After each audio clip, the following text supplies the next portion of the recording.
Si Sara Duterte, sa pamamagitan ng kanyang mga abogado, una, tumakbo sa Korte Suprema. Gustong ipat-TRO yung...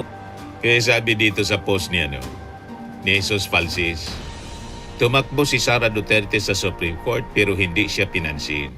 Ngayon, tumatakbo siyang umiiyak kay GMA at gustong gawing speaker para ipatigil ang impeachment. Kaso walang numbers to be speaker.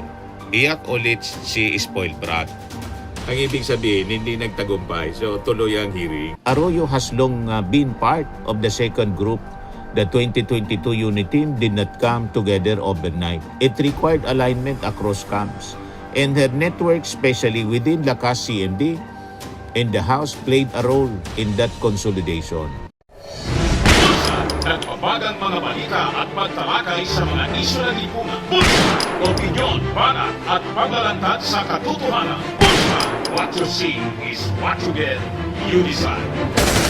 Ito po mga kababayan, si Dante Maravilla. So grabe na daw yung pagka-desperado ng kampo ni Sara Duterte para ipatigil yung impeachment hearing sa Congress. Si Sara Duterte, sa pamamagitan ng kanyang mga abogado, una, tumakbo sa Korte Suprema. Gustong ipat-TRO yung impeachment hearing. Hindi man po nagpalabas ng TRO, kaya tuloy ang impeachment hearing po sa April 14, kung saan si Ramil Madriaga magsasalita doon at yung mga bank records ni Sara Duterte, SALN, documents, pinasumpe na. Ngayon, ang sabi, dahil sa pagkabigo mga kababayan ni Sara Duterte na maipatigil ang impeachment hearing ng Committee on Justice, tumakbo daw itong si Sara Duterte para magpaksaklolo kay GMA na gustong ikudita mga kababayan yung leadership ng Congress para hindi matuloy yung impeachment laban kay Sara Duterte. Ito yung umuugong na balita. Kodita na ngayon mga kababayan sa Kongreso. Yan ang balita ngayon sa Abante News Online. Speaker day out, GMA in, kodita sa Kamara, umuugong. Ang objective po para isalba si Sara.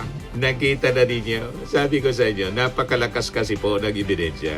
At takot na takot si Sara Duterte na makapagsalita si Ramil Madriaga.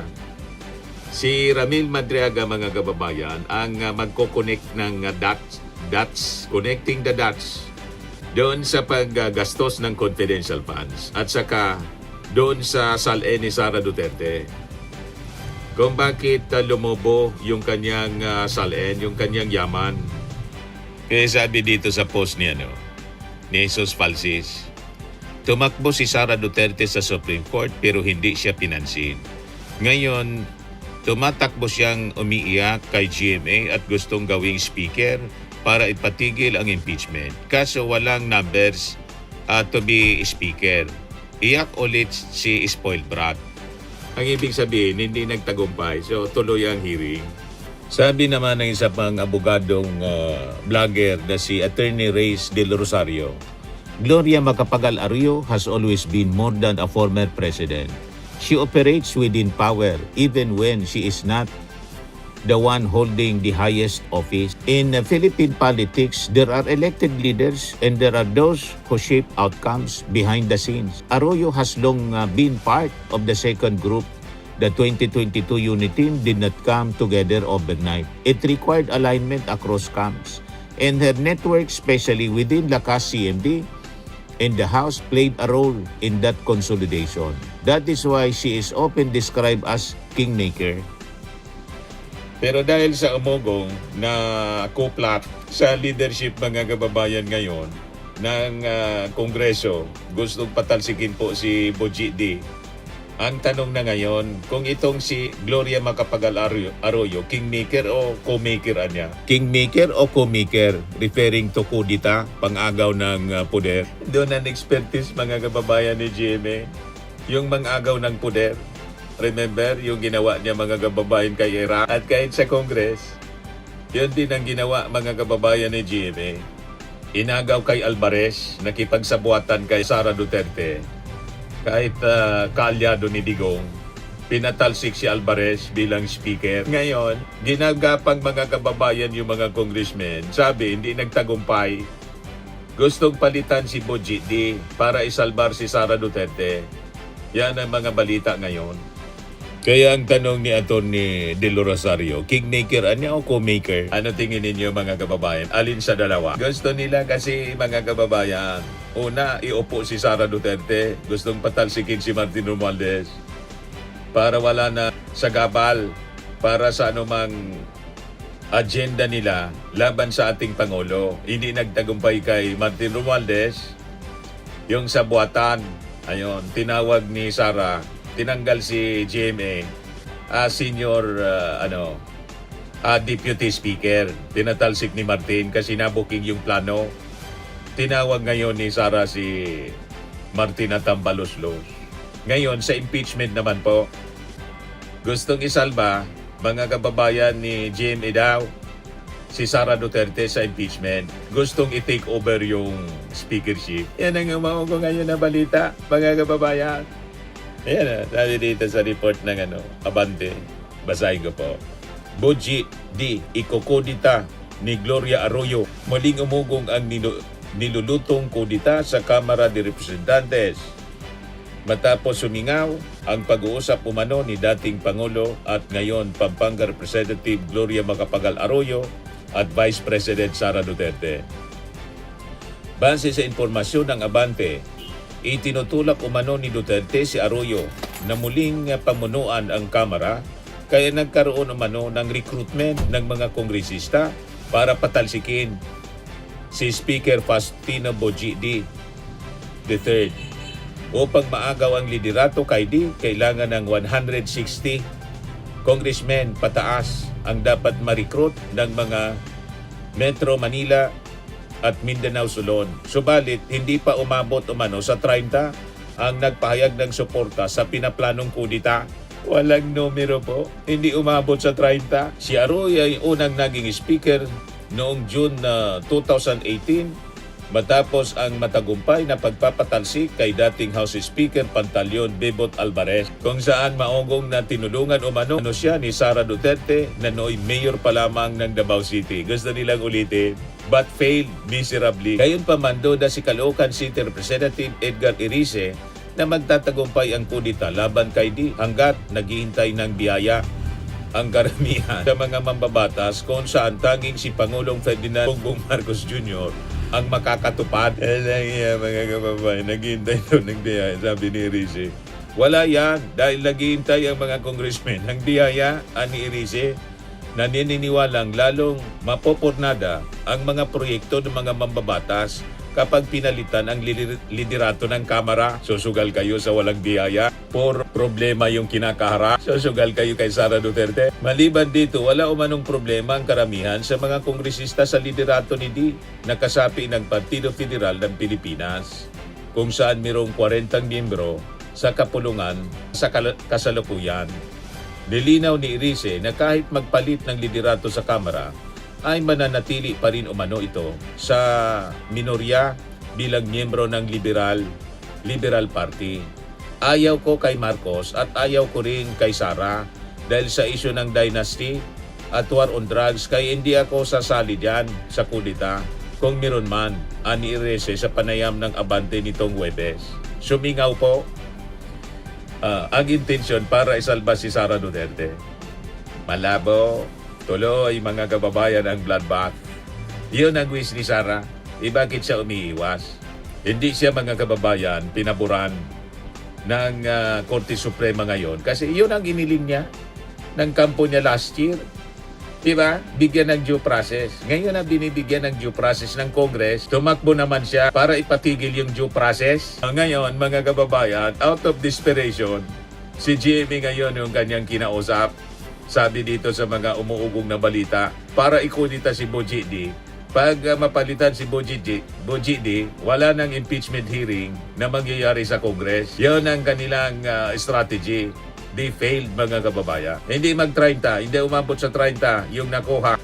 You see, kailangan 160. Saan ka kukuha ng 160? Yung lakas, kontrolado ni Martin Romualdez.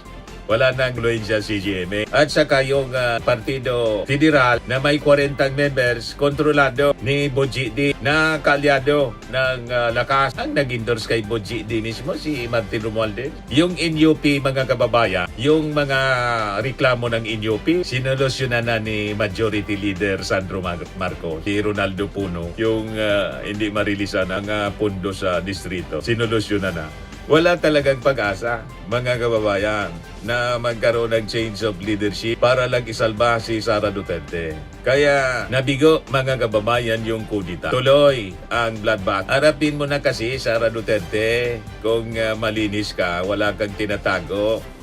Ipakilala mo na kung sino si Mary Grace Piatos. At sagutin mo yung pagbabanta. Ipakilala mo kung sino yung kinausap mo. No joke eh. Yan kasi nagpapadala sa emosyon. Yan ang consequences ng kayabangan. Itigil kasi ninyo yung kayabangan. Wala idudulot na kabutihan yung kayabangan. Nasa Bible siya, mga kababayan. Pride comes before destruction, and a haughty spirit before a fall. Sabi ni idagdag ko na lang itong balita. May bago ng tourism secretary po. Inappoint yung ating Pangulo. Yan, President Marcos appoints Dita Angara Matay as Secretary of the Department of Tourism. Prior to her appointment, Angara Matay served as Commercial Counselor at the Philippine Trade and Investment Center in Tokyo, where she led a strategic partnership with Japanese industries, one of the Philippines' key sources of investment, technology, and tourism. Her appointment reflects the administration push to position tourism not only as a cultural showcase but a strong driver of jobs, businesses, and regional development. Throughout her career, Angara Matay has led programs that link global partnerships to concrete outcomes on the ground, supporting enterprise development, strengthening industries, and expanding opportunities for Filipino businesses, especially SMEs. With their appointment, the administration aims to further align tourism with economic growth, attracting more investments, supporting local industries, and ensuring that the gains from tourism are felt across the region, sabi po ng Presidential Communications Office. Yan ang release na balita ngayon lang po. Ito naman po, Ayos swimming and lifting cream, pinapahid po sa mga pulses in affected area. Mainam po sa paninigas ng mga kaso-kasuan. Ito naman po, Automax Radiant Serum. Sa mukha naman yung application, anti-aging po siya. You will look 10 years younger than your age. Sa mga cancer patients naman po, baka lang gusto ninyo itong itry. Nengsa Red Mixed Fruit Drink. Hindi mo po siya gamot, food supplement siya. Kaya lang, gawa siya, mga kababayan, sa goji berry. Yung goji berry may anti-cancer properties.